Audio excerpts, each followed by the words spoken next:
যেসব আপদের নখে nail polish লাগানোর অভ্যাস আছে, আজকের ভিডিও তাদের জন্য।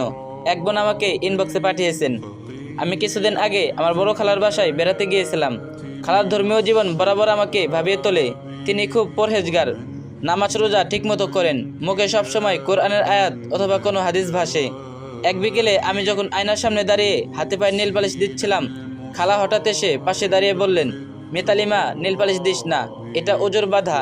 আমি একটু হেসেই বলেছিলাম, খালা এখন তো সবাই দেয়, রিমুভার দিলে উঠে যায়, তো এত ভয় দেখায়ও না। খালাও চুপ করে গিয়েছিলেন, হয়তো কেবল আল্লাহর কাছে দোয়া করেছিলেন এই মেয়ে যেন একদিন নিজে বুঝে।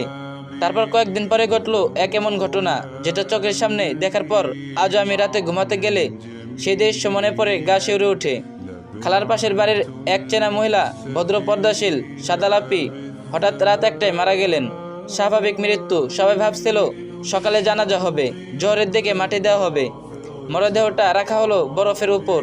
পুরো ঘরে কান্নার শব্দ, শোকের বার যেন ঘরে ভেঙে পড়বে এমন। সকালবেলা যখন তাকে গোসল করাতে ইমাম সাহেবের স্ত্রী ঘরে গেলেন, হঠাৎ দেখলেন মৃত মহিলার হাত পায়ে চকচকে গাঢ় রঙের নীল পালিশ। তিনি কোনো কথা না বলে বাইরে এসে স্বামীকে ডাকলেন, খুব আস্তে কানে বললেন, আপনারা গোসল দিচ্ছেন, কিন্তু ওনার সাথে নীল পালিশ। ইমাম সাহেব থমকে গেলেন, দ্রুত এসে লাশ দেখলেন। তারপর মহিলাদের ছেলেদের ডেকে বললেন, আপনাদের আম্মাকে এখন দাফন করা যাবে না। প্রতিটি নখে নীল পালিশ, উজু হয়নি, গোসলও হয়নি, ততক্ষণ পর্যন্ত নীল পালিশ না উঠবে জানাজাও হবে না, দাফনও না।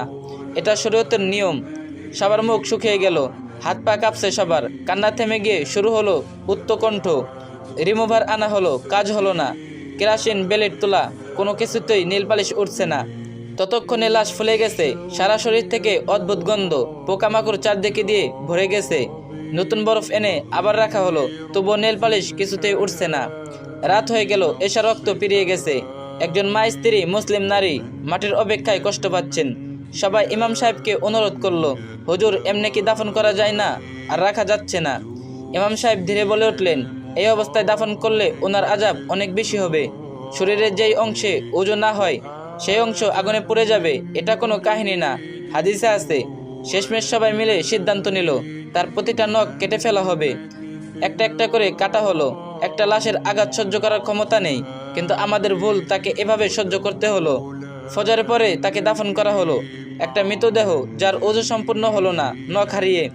এই ঘটনা আমার চোখে দেখেছি, আজও যেন সেই লাশটার ব্যথা আমার বুকের মধ্যে ঢুকে আছে। নীল পালিশ কি এতটাই দরকার ছিল? একটা গা শিউরে ওঠা মৃত্যু, আর একটা লাশ যার জানাজা আটকে গেল শুধু আমাদের একটুখানি অবহেলায়। আজও আমি আর কখনো নেল পালিশ দেই না। আপনাদের বলি, অনেক সুন্দর মেহেদি দিয়ে হাত সাজান, উজু হয়, পাপ হয় না। আসুন আজকেই প্রতিজ্ঞা করি, হে আল্লাহ, আমি আর নেল পালিশ ব্যবহার করব না। তওবা করি, তুমি ক্ষমা করো। মৃত্যু তো বলে আসে না, কারো বয়সের আগেই যে কোনো অ্যাক্সিডেন্টে মৃত্যু হতে পারে। তবে প্রস্তুতি তো আমাদের থাকা উচিত। আল্লাহ তাআলা আমাদের ইমানের সঙ্গে মৃত্যু দিন, আমাদের নখ, চোখ, মুখ সবকিছু পাক হোক। সেই শেষ যাত্রায় আল্লাহ তাআলা আমাদের ইমানের সঙ্গে মৃত্যু দিন, আমিন।